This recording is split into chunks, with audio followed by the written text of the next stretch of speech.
Hey guys, David Duford here at davidduford.com, where I coach, train, and recruit top producing insurance agents to become top producing insurance agents.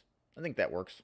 Anyways, you're here today again on a live training with me, El Jefe of Final Expense, to discover how to properly rebuttal the I don't want a bank draft objection. And what's cool about this particular recording you're going to hear today, it's like legitimately a real life sales call I did. You're not going to hear the client because I want to protect their information. You're just going to hear me actually deliver it out in the field live in real life and how that I end up dealing with it.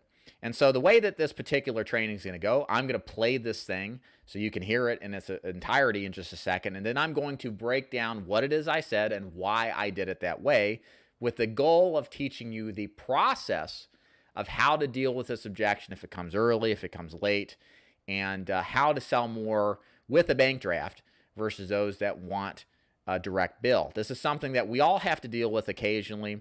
People get worrisome about letting people into their bank accounts, and how can you sell them insurance, much less get your advance commission, if they're not set up on a bank draft?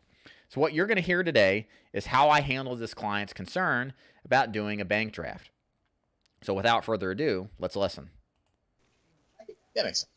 I'll tell you this, with the insurance companies I represent, they've all moved to the drafting setup. And the reason they do this is because, first of all, they have horrible experience sending bills out and they never get paid. So it's wasted money for them. And then second of all, with your life insurance, and you have to look at this the right way. With life insurance, if you end up in the hospital and you miss payments, you may lose your life insurance coverage because the payment is missed and the lapse is extended and then it lapses.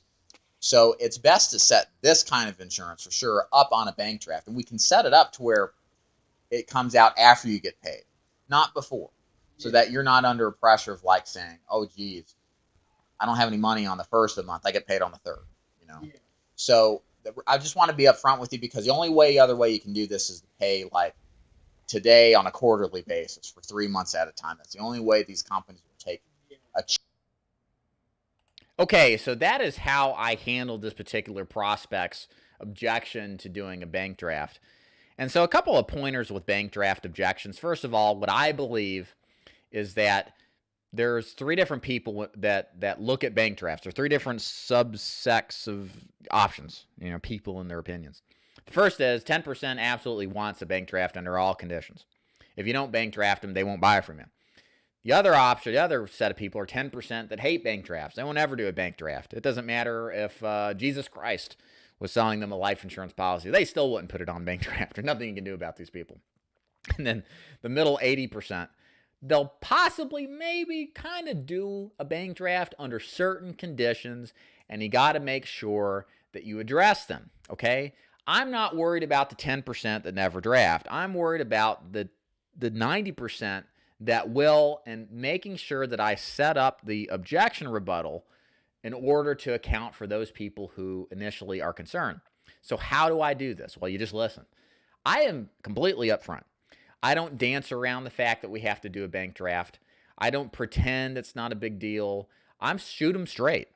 I listen to them if they have objections. I let them vent if they've had issues with bank drafts.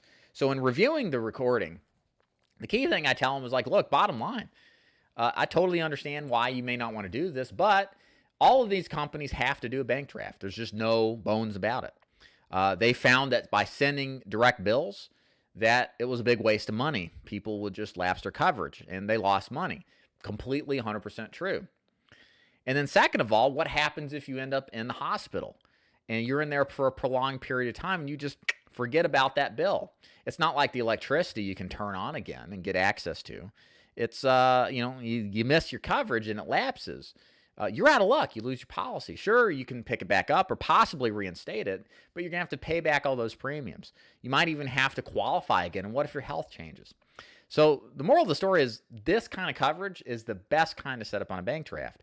And on top of that, we make sure to draft your account after you get your check, not before. That way we know the money is there. And the bottom line is there's just no other way to do this. Otherwise, you're going to have to pay quarterly.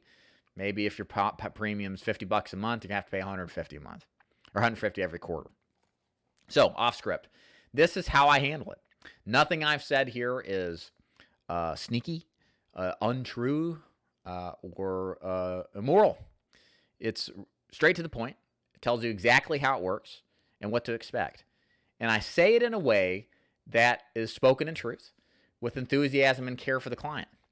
All of these points are extremely valid. And we address the most common objections, meaning if you look lower than just don't draft my bank account.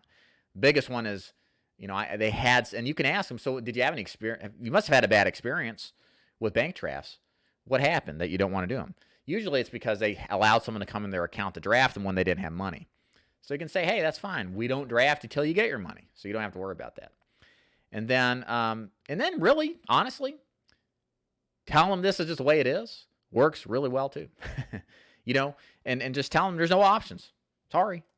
I could get you good coverage. You might have to go to Colonial Penn or AARP, and they'll send you a bill, but you're going to have term that goes up till 80 and cancel, or you're going to have a 2-year wait. Hey, this is just the way it is. There's a lot of power in just stating it like it is. Like, you don't go to a doctor and tell them how to do the job. And then if you do, it's going to be like, well, sorry. I mean, you've got this stage 5 cancer. There's not much you can do about it. You're going to get rid of it or not, or die, So anyway, joking aside, hopefully you kind of get the idea of what I'm saying here. It's really important to lay it out exactly, transparently, what is going to happen and what the options are, and saying, hey, if you don't want to do this, fine. I can't help you. And be willing to walk away. And not say it flippantly. Just be like, hey, this is the way it is. I understand. If you don't like it, that's fine. Then you just can't get the coverage.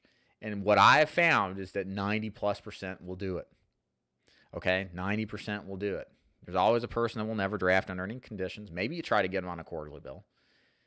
But I'm not worried about that one guy. I'm worried about the 90% of the time.